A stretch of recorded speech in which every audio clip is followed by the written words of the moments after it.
Okay. You got married. That's where we left off, and you didn't have a honeymoon. No, we had a honeymoon down there, and this was on a Friday now, and then on a Monday, the beans was ready to cut, and so Jenny, this was her first experience as a farming. She was riding the binder, and I was driving the tractor, and we cut beans on a Monday, and Dad and another guy was shocking the beans. That's where the binder, puts them in bundles. And then you put 6 to 8 bundles in a shock, and then you set them like that, and until they cure out, and then you haul them in and thrash them, run them through the thrash machine, the old thrash machine. Mm-hmm. That was before we ever thought about a combine, and so that was. She always said that wasn't bad honeymoon, but it was different. And I said, yeah. I said there ain't very many gals that get a honeymoon like that. And of course, sometimes the binder would it ties them in a bundle with that binder twine, and sometimes the knotter would come on and so we was cutting there out back of the house down there in the south face there, and it come unknotted, and I said, well, I'll just knot that back, and I was fixing it, and I thought, well, now, by doggy, we're off here in the field. So I walked around there by the seat, and I said, get down off of there, I want to tell you something. And she got down off of there, and of course we smooched a little bit, and I said, this would be an awful good place to and she said, well, not out here in the open. Said, Dad's over there, and the other guy, I said, well, they're way over on the other side of the field. She said, get back on that tractor and let's cut these beans. She wasn't going for it, was she? She said, no, that one didn't work. So I failed in that one. We had a good life, I tell you. Of course, had a lot of ups and downs, and I guess everybody does. What was your first fight about? Do you know? I don't remember. I remember one thing about it. It wasn't a really fight, but it was a disapproval. Now, we had a dog named Scamper, and all the time during that summer, he'd go with me everywhere. He's a good little hunting dog. I got that picture in there where I got my gun and him. He's supposed to have been a cocker spaniel, but he turned out a short-haired cocker spaniel. He was good at little hunter. He went with me everywhere. Because all that summer, he'd go up at that. And a lot of times, I'd stop in there when I was working and get me a soda or something, and of course he was right there. And I had him clean where he'd hop up in the chair, And so we hadn't been married very long at all. And I taught him, when I'd eat a sandwich at noon when I was there by myself, he'd hop up in that chair, sit there with his paws on the table, and I'd feed him, And so after we was married, Scamper, he thought by doggies he was the king of the walk, and he hopped up there and put his paw on the table, and Jenny, she looked at me, and I looked at her, and began to eat, and she said, just a minute here, said, either you're going to eat with me, or you're going to eat with that dog. And I said, honey, he's done that all summer since I bought the place and been fixing it up. I said, don't you think you're a little harsh on him? And she said, either me or him.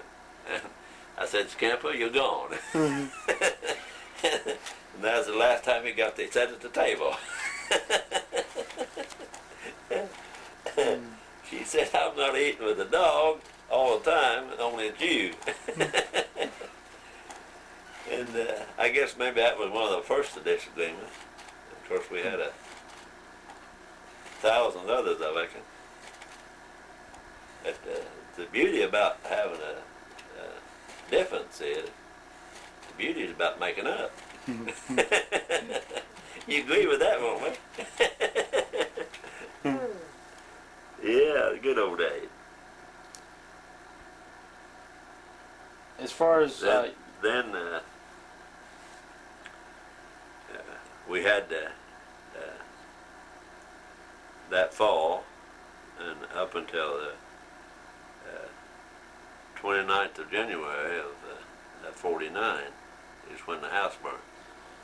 yeah, that's what. So the house that was down there. Yeah, the old house. What caused it? The flu. I'd got up in the attic, and Daddy told me to make sure to patch the flue, because the border in the bricks, you know, the old chimney would dry out and fall out of there. And he said, make sure you get up in there and patch that flue. And he told me how to mix the mortar and stuff, and I'd done that. But I'd missed a place, I guess, because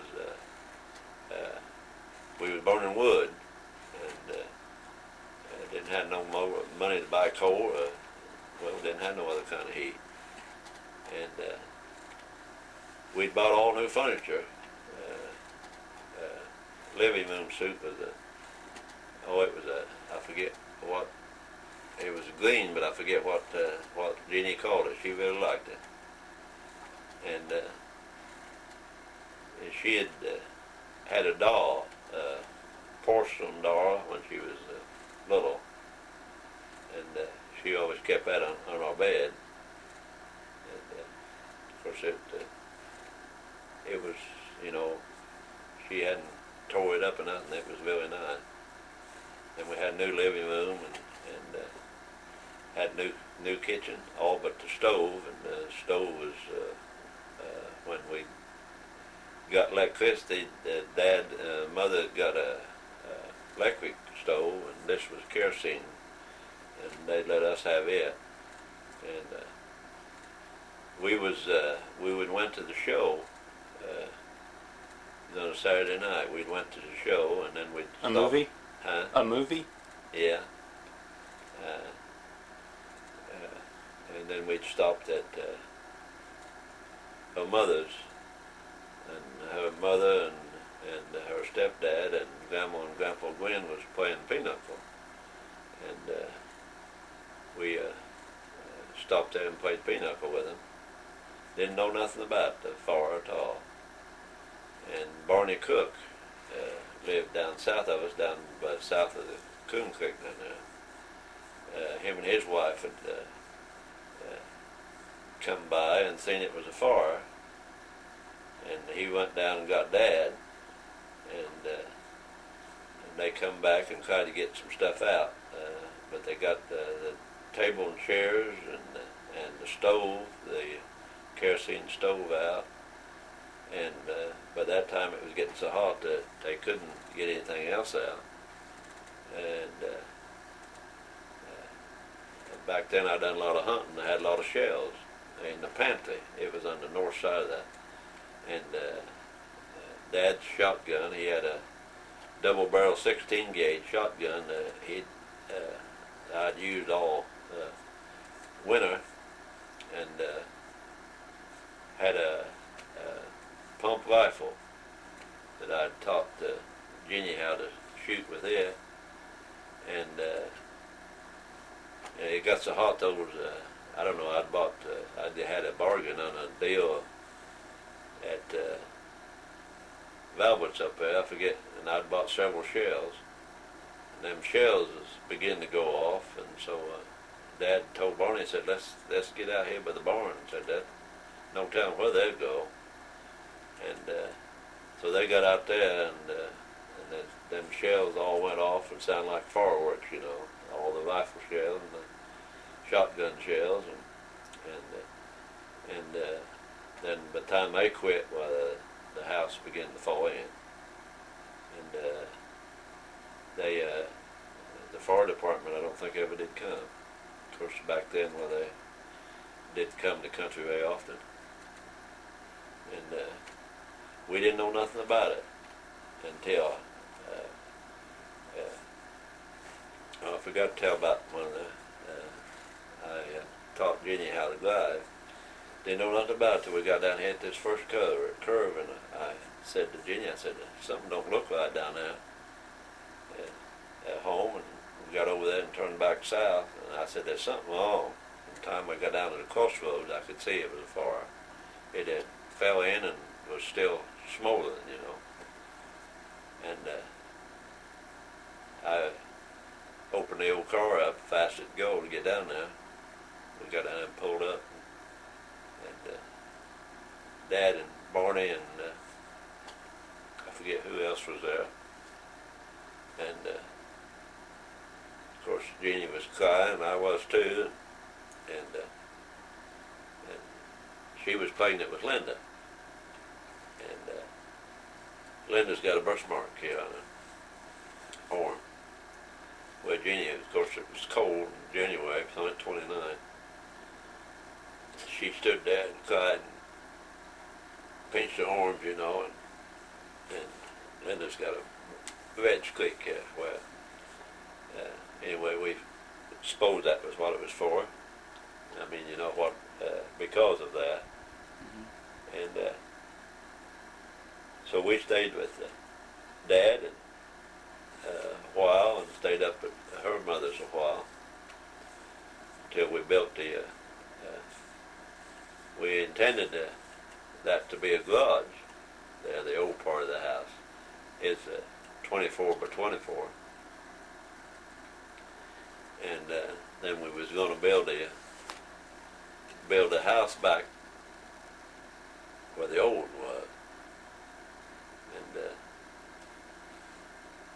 never did get the money to build the house. We just added under that, and kids came, Linda and your dad in, and we survived, you know. Of course, I don't know whether you remember about that, where you go into the little bathroom off of the kitchen there. That little room there was our bedroom when we first built it, because it's just big enough for a bed. You can fall and you go in the bedroom, you fell in bed. And but it was, and then we moved the bedroom into the front room, and the kids come, and then it wasn't until probably 54 or 55, I forget, I've got it down somewhere, that we built the two bedrooms on the north of that. And did you have any insurance for the fire or anything like that? It didn't have nothing on the furniture. We had, I think, $800 on the house. Never, you know, young, and never thought about. And Dad had told me to put some, get some insurance on the house, but got married and didn't think about furniture. And we'd bought new furniture and still owed for it. We bought it off of Richards up there on time, and after the house burnt, well, he got worried about it getting paid for his furniture, and he come out. He said, "How are you going to pay for that furniture now?" I said, "Well, we'll get it done." I said, "It may take me a while, but I'll get it done." I said, "You don't need to worry about it." But he was concerned about it, and so everybody was good to us. And Charlie Stanford there had the furniture store there on the corner, there uptown on the corner where they across from the bank, you know, catty corner there, where that Charlie, well, young Charlie, he still is in town. Old Charlie's gone.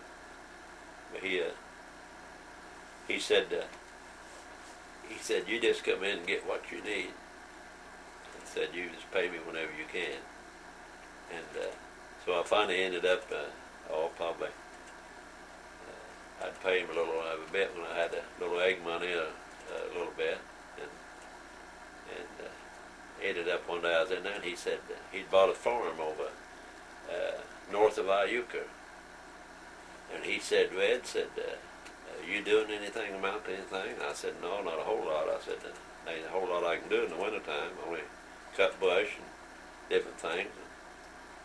He said, well, you come in next week and go with me, and we'll go with the farm. And he said, I've got some things I'd like to get done. And said, you can work out part of your bill. And of course, I said, well, that'd be good, Charlie. I appreciate that. I appreciate you waiting on me, you know. He said, I ain't worried about that, but I said, that's just an opportunity for you to pay some of it off and means you're not doing anything. And I was telling his boy when he first moved back here, Charles Jr. Of course, Charles Sr. had been gone a good while. We was sitting in the vestibule one day, and I said, Charlie, I'd like to tell you something about how good your dad was to me. And he said, oh. And I told him about it. And told him how appreciative Virginia and I both was of him. It was probably 6-7 years before we got it all paid for, you know. But he said it. And I noticed he'd done a lot of people that way. He'd helped a lot of people. So that the story about that.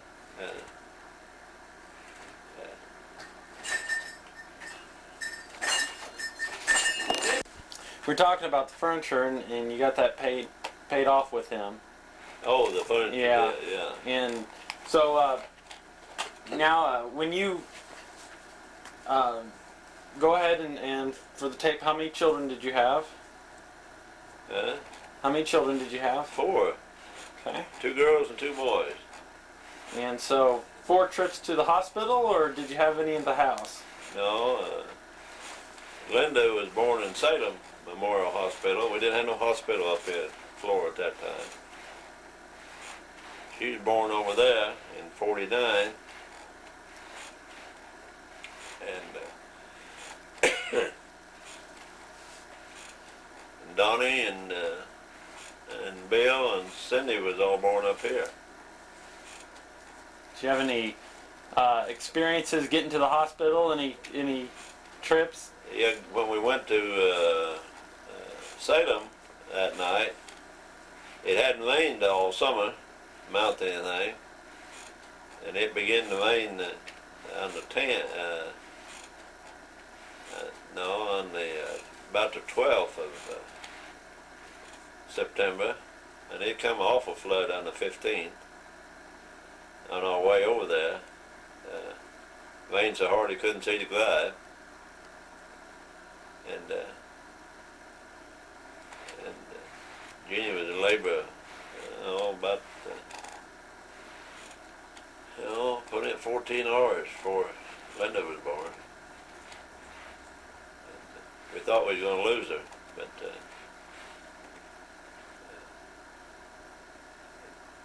things worked out.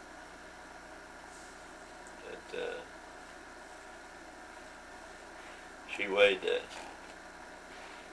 I believe, 9 pounds and 10 ounces, I believe it was.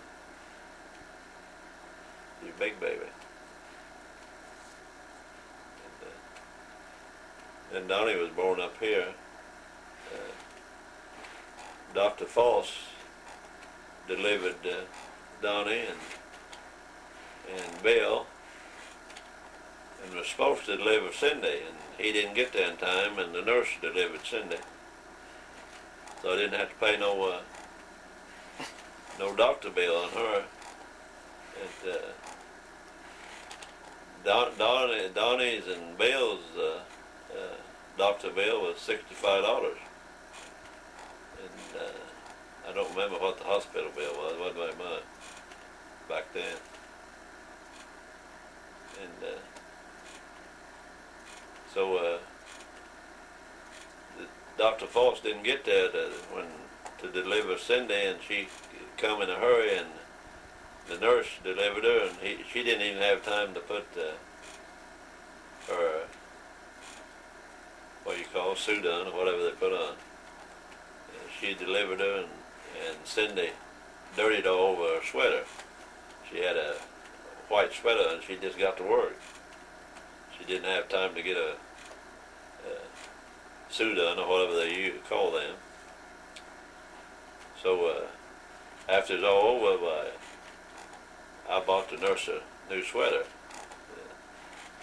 to replace the one that, of course, it stained it. It was white. It stained it, you know. It still had blood and stuff in it when she was delivered. And so that's all Cindy cost me was a sweater. That was probably about $7, $8 back then, you know, as far as the doctor bill was concerned. And that was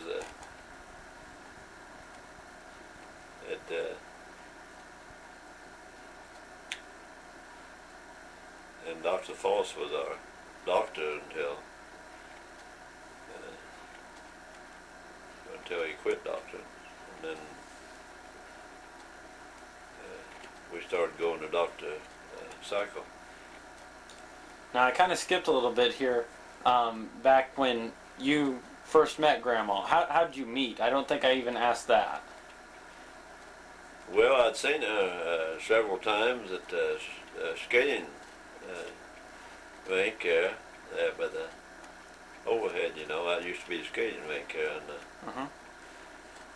of course, I never could skate. She was a pretty good skater. But I'd stop in there just to see if I could see her.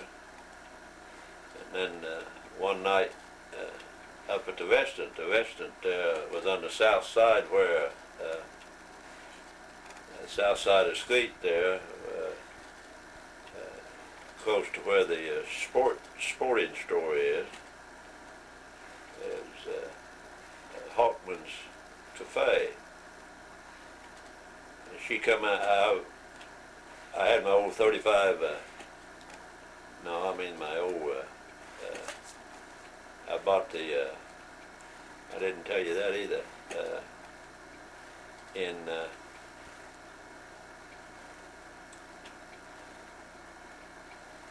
When I got home from the service, I had enough money saved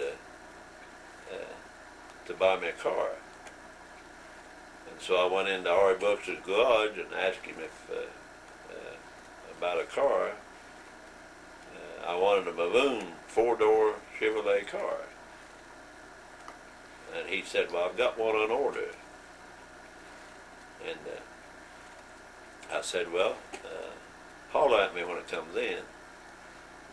And he looked at me kind of funny. He didn't think I had enough money to even think about buying a new car. And he said, okay. And so he phoned Dad and said, got those cars in. Tell your boy to come up if he wants to look at one. So as soon as I got out of the car, it was parked there by the front of the garage there by the Tasty Freeze, where there used to be the R.A. Brooks' garage there. I seen that maroon car with the four door, you know. And I thought to myself, well, that's the car I want. And went to talk to him. And he said, I said, how much? They didn't even have the sticker on it yet. He said, that car is listed at $1,499.